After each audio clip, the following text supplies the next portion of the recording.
a really interesting article came out written by the Partnership on AI. So the Partnership on AI is a major nonprofit. It was founded by major tech companies like Amazon, DeepMind, IBM, Google.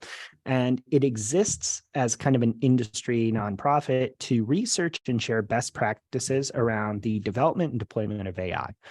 This year, the group actually did some work on understanding how AI could change local news. And they actually talked to 9 different experts in media in the space, including people from prominent media outlets, people with serious reporting backgrounds, and also technologists at some of the major tech companies. And you and I come from journalism backgrounds. The takeaways here should be required reading for any journalist or media professional. We'll include the full article in the show notes. However, I thought these also kind of shed light on the opportunities that AI presents to kind of transform how businesses at large communicate with audiences. So I just wanted to share a really quick quote from this work from an expert at Google. Her name is Natalie Gross. She's a product manager of local news experiments at Google. And when asked by Partnership for AI about how AI would impact local news, she asks us to quickly imagine a scenario. And I'll paraphrase just very briefly. It's 2026, and a person wakes up in London and is greeted with a tailored news summary specific to their day and their interests. First, an algorithmically assembled alert that their bus line is likely to be delayed due to roadwork. And this analysis is created from a merger of London transport data paired with their geolocation data.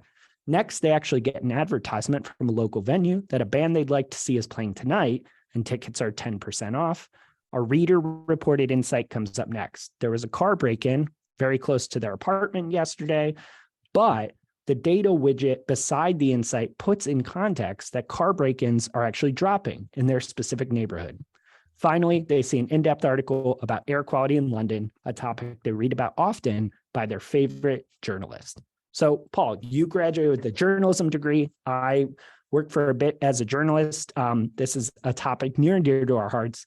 What is your perspective on AI's potential impact on local news? The journalism schools aren't ready. I mean, they're not ready. Yeah, I mean, I think about this all the time. Yeah, as you said, I came out of journalism school. I stay in communication with them. I pay attention to what's going on in the space, and I've written about this before a couple of years ago. That the media industry, the local news in particular. I mean, our local news in Cleveland has been decimated. Like, I mean, the newsrooms are almost non-existent. And my dad worked for the Cleveland Plain Dealer. So like when I was growing up, and I would go to the printing presses. Like, I still remember the smell of like the papers coming off the press. And I used to ride the truck with them and deliver papers. Like, I was around journalism my whole life. There was like 350 writers at the Cleveland Plain Dealer when I was a kid. I don't know how many there are today, but I think it's approaching about a dozen. Mm-hmm. So local news from the Plain Dealer is not coming from local journalists necessarily. And then you start looking at the local papers that existed, and those are, a shadow of their former selves. So the industry has already been completely transformed, and that had nothing to do with AI. That was just a pure business model problem. When you add in AI's ability to do what you just described, that excerpt from the product manager of the local news experience at Google, I just don't even, it's hard to comprehend what local news looks like or what journalism looks like in 4 years from now they're talking about. Yeah. I mean, as a reader, that sounds amazing. Like, if I wake up and it's just like sending me that in an email, or I just ask Siri or Alexa, like, read me my local news for the morning, and a minute later I've got all this context, or I get in my car and I just hit a button and it starts talking to me and telling me all this stuff. Like, that sounds amazing to me as a consumer. As a business person, as a journalist, it's like, well, where's the human's role in that? Like, because what you just described, I don't need a human to do any of that. All that data can come from data sources and can be processed and generated as text or voice with zero human interaction. There's nothing you just described that needs a human writer. So I don't think that there's enough conversation happening in the world of journalism about this imminent future. And I don't know that we're solving, especially for the next phase of writers coming out of schools who are starting. I think about freshmen at journalism schools today, like 4 years from now, this is it. Like, where's their job in that future? What are they doing? And I don't have the answer to that, unfortunately, but it is an answer. It's a question I think about a lot. And I think we maybe could be doing more to help in that area. And I think it just needs major journalistic outlets to be challenging. I'm glad to see Google's at least thinking about it, but they're thinking about it from a technology perspective, not necessarily the human impact. I'm not saying they're not, but I'm worried about the human impact. The tech's coming one way or the other. It's the human impact that worries me. That's a great point. And as we kind of wrap up here, to kind of bring that home, I'm curious, what kind of areas of local news, given your experience there, do you see as particularly ripe for either AI disruption and or AI enhancement?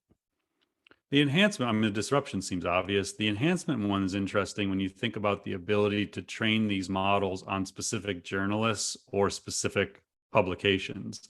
So if I'm a journalist, been doing it for 20 years, say I'm a sports beat writer or local news writer or business writer, and I can feed it the 10,000 articles that I have written, the AI can actually learn my voice and my style and, the nuances in the way I write and everything.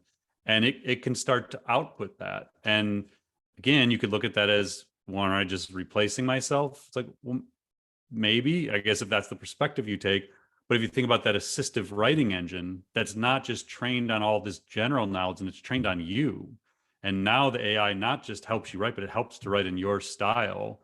Then, maybe you can output more, or maybe you focus on the editorial stuff that's different. So I think that's the key, is just that there's a world of opportunity people need to think about that's beyond just the automation of this stuff. And I think it opens up some interesting opportunities for people. That's awesome. And I think that is a really great place to kind of wrap that discussion. I mean, things are moving so fast. It's really kind of a diverse array of topics this week, because I wanted to really show that, it's not just image AI or text AI. This stuff is permeating every area and every asset of our lives. And I mean, it's just incredible. I think we really have an exciting time ahead.